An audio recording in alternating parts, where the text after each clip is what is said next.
Assalamualaikum. Selamat datang di Mahabbah Production.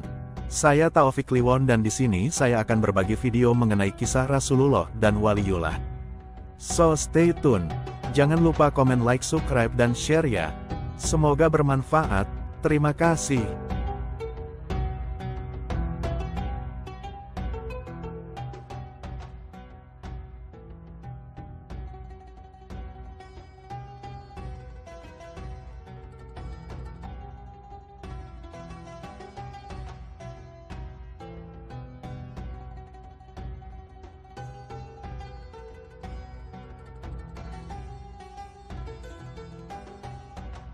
Setiap tanggal 30 September, masyarakat Indonesia teringat dengan peristiwa kelam dalam sejarah Indonesia, di mana saat itu terjadi pembantaian yang dilakukan oleh Partai Komunis Indonesia, PKI.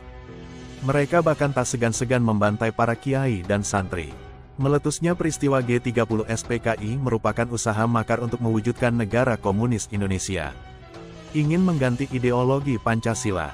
Setelah tragedi pemberontakan 1948, PKI kembali melancarkan aksinya pada 1965. Saat itu, para ulama khususnya dari kalangan NU mempunyai peran penting menumpas gerakan tanggal 30 September itu. Salah satunya adalah Kiai Imam Khalil yang akrab disapa Kiai Imam Sarang, terkenal dengan karomah penjalinnya. Diceritakan dalam buku Manaqib Kiai Haji Imam Khalil Kiai Sufi Membumi, editor M. Ali Rafiq, sebelum meletusnya peristiwa G30S, PKI, selama 3 hari berturut-turut di pesantren Sarang, Kabupaten Rembang, Jateng, Kiai Imam Khalil selalu mengumandangkan azan subuh. Hal itu membuat gempar orang-orang yang mendengarnya. Sebab, ketika azan subuh terdengar suara Kiai Imam Khalil, pasti akan terjadi sesuatu yang mengerikan, entah bencana, musibah, atau hal-hal yang lain. Pada waktu itu ada salah satu santri yang pulang ke rumahnya. Ia lalu menanyakan perihal azan subuh kiainya di pesantren kepada sang ayah. Pak Ape ono opo iki ko mbak imam azan subuh ben isuk sampek tigang dinten. Pak, mau ada apa ini? Kok kiai imam azan subuh tiap pagi hari sampai 3 hari? Iki ape ono parigawe cong, ini mau ada peristiwa besar nak, jawab wali santri tersebut. Dan dalam waktu kurang dari sebulan datanglah PKI ke wilayah Sarang. 1 minggu sebelum kejadian itu, tepat pada Jumat, Kiai Imam Khalil memesan bambu runcing dalam jumlah besar. Bambu-bambu tersebut lalu diserahkan Kiai Imam Khalil kepada santri-santrinya. Dengan memberanikan diri, ada salah seorang santri menanyakan perihal bambu tersebut, "Niki kangge nopo mbah, ini untuk apa mbah?" Kiai Imam Khalil lantas menjawab, "Iki kanggo jogo-jogo, ini untuk jaga-jaga." Setelah tersebar kabar pemberontakan PKI, barulah diketahui maksud Kiai Imam Khalil membagikan bambu-bambu tersebut. Masyarakat kemudian banyak yang sowan untuk meminta bambu kepada Kiai Imam Khalil. Namun, ternyata bambu-bambu itu tidak cukup dan sudah habis dibagi-bagikan. Akhirnya, Kiai Imam Khalil memanggil semua pengurus pondok. Beliau mengutus mereka untuk mencari sodo aren, lidi pohon aren, sebagai ganti bambu-bambu yang telah habis. Setelah mencari ke sana kemari hingga ke selatan kota Tuban, para pengurus yang mendapatkan mandat tugas dari Kiai Imam Khalil tak kunjung mendapatkan sodo aren yang dimaksud. Mereka hanya mendapatkan penjalin, rotan, di jalanan yang mereka lalui. Kiai Imam Khalil pun lantas berkata, "Yowis penjalin wae, ya sudah pakai rotan saja." Akhirnya Kiai Imam Khalil membeli rotan dalam jumlah sangat besar untuk dibagi-bagikan kepada para santri dan masyarakat sekitar yang meminta. H. Mahfuz Kragan, halaman 129. Beliau kemudian membuat celupan rotan di kulah, kolam, pondok lor, agar rotan yang dicelupkan memiliki khasiat yang mampu mengusir para pemberontak PKI. Bibir Kiai Imam Khalil nampak bergerak-gerak pertanda beliau sedang membaca wirid atau doa khusus. Tak butuh waktu lama, beliau kemudian meludah di air kulah pondok. Seketika itu beliau berseru memberikan perintah kepada santrinya yang bernama Hamzawi, "Ayo penjalin jukuki, PKI Arab berontak, ayo ambil rotannya, karena PKI mau memberontak. Celupno jeding, celupkan ke kulah, seru Kiai Imam Khalil dengan tegas. Mendengar perintah sang Kiai, para santri pun berbondong-bondong mencelupkan rotannya ke dalam kulah pondok yang telah diberi nama oleh beliau. Semula celup penjalin ini dikhususkan untuk santri-santri pesantren Sarang saja, Namun karena kabar celup penjalin itu menyebar, akhirnya masyarakat Sarang dan sekitarnya datang berduyun-duyun untuk ikut mencelupkan rotan mereka ke dalam kulah pondok. K. Dahlan, 129. Rotan yang telah dicelupkan ini memang terkenal memiliki kekuatan atau kejadukan yang dahsyat. Bagaimana tidak, hanya dengan satu sabetan rotan saja, musuh langsung terkapar seketika. Selain penjalin, mereka juga mencelupkan berbagai barang seperti baju agar kebal, kayu, dan lain-lain. Namun Kiai Imam Kholil melarang mereka untuk mencelupkan sajam dan benda-benda tajam lainnya. Beliau juga memberikan amalan khusus bagi mereka yang memberikan sowan ke dalam Kiai Imam Kholil.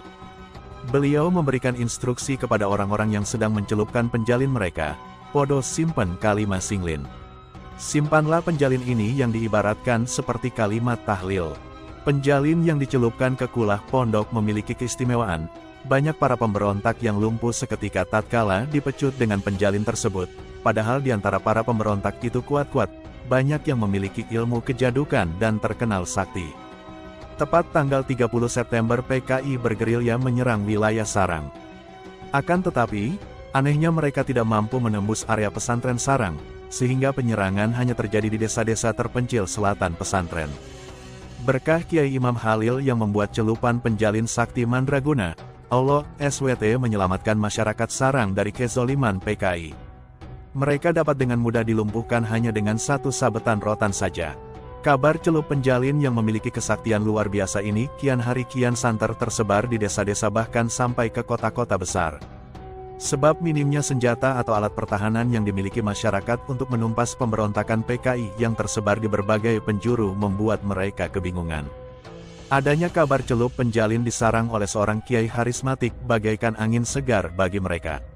Alhasil banyak masyarakat dari berbagai penjuru datang bersama-sama menuju pesantren Sarang guna memiliki rotan sakti yang bisa mereka jadikan alat pertahanan diri dari serangan PKI yang kadang datang secara tiba-tiba.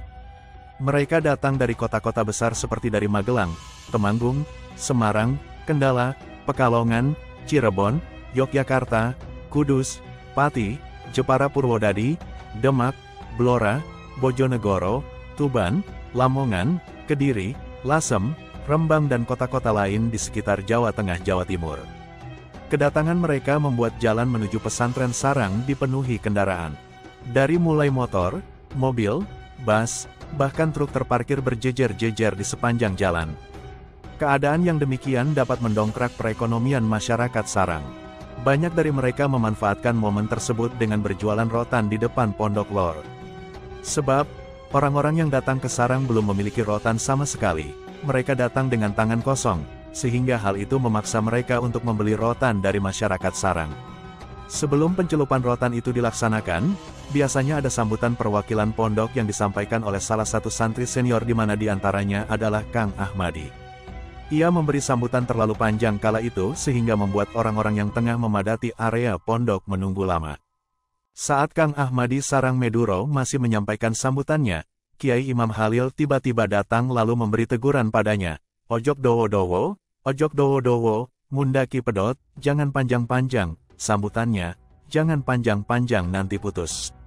Dalam tegurannya, Kiai Imam Khalil memberikan nasihat bahwa jangan sampai membuat orang-orang yang datang berkumpul di area pondok menunggu lama, sebab hal itu malah menambah masyakoh, kepayahan, di atas masyakoh yang lain. Lebih-lebih mereka yang datang dari jauh.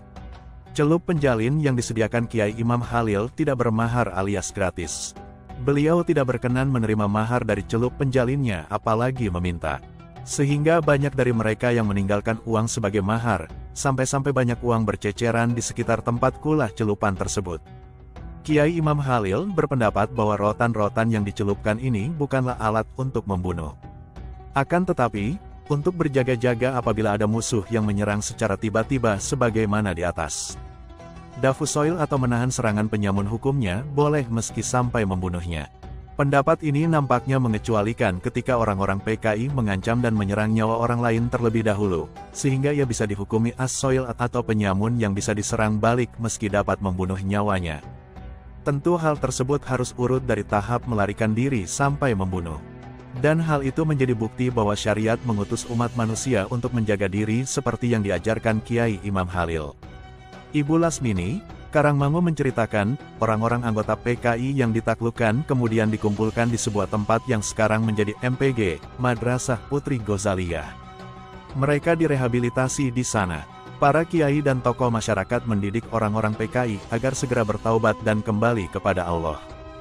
Mereka di sana diperlakukan dengan baik, diberi makan dan minum serta dididik dengan benar sampai benar-benar sadar dan bertaubat. Sebagaimana pendekatan Kiai Ahmad Syuaib. Halaman 129. Sebab tidak sedikit dari mereka yang masih menunaikan salat dan membaca syahadat. Mereka hanya terprovokasi oleh ajakan pimpinan mereka yang menjanjikan harta duniawi secara merata dengan cara membabi buta dan instan kepada mereka. Sosok Kiai Imam Sarang Kiai Imam Khalil adalah putra keempat dari pasangan Kiai Syuaib bin Abdul Razak dan Nyai Saidah binti Ghazali. Beliau dilahirkan pada tahun 1317 yang bertepatan dengan tahun 1900 M. Menurut Kiai Haji Tahrir, dilahirkan di desa Karangmangu, Kecamatan Sarang. Gus Imam memulai pendidikan agama di bawah bimbingan orang tuanya dan para ulama di Sarang kala itu. Gus Imam kemudian melanjutkan berguru kepada Syaihu, Masyayikhi Jawa Madura, gurunya para kiai di Jawa dan Madura, Kiai Khalil bin Abdul Latif Al-Bangkalani. Karena perintah dari sang guru untuk boyong, akhirnya imam yang masih muda itu hanya nyantri di Madura selama setahun. Sebagaimana diceritakan Agus Rosyad Kamal, ia pulang dan melanjutkan studinya lagi di tanah kelahiran Nabi Muhammad SAW selama 8 musim haji. Di antara gurunya di Mekah adalah Syekh Bakir Al-Jukjawi.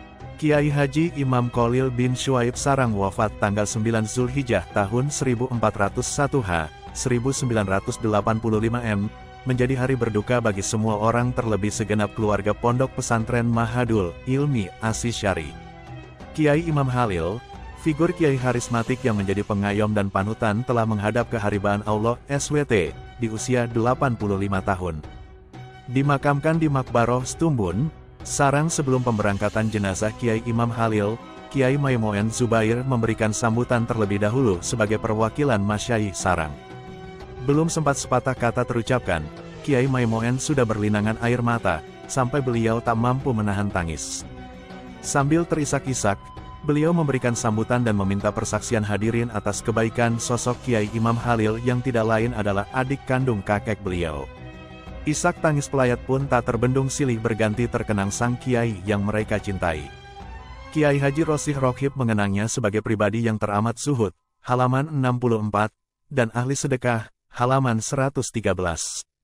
Di antara wirid beliau sehari-hari adalah membaca sholawat Jibril yaitu Shallallahu ala Muhammad, dibaca secara pelan, siri, Kiai Haji Mashkuri Bonang Demak, 145. Di antara kelebihan atau karomah beliau adalah menemukan, berbicara dengan makam wali, Kiai Haji Tahrir, 162.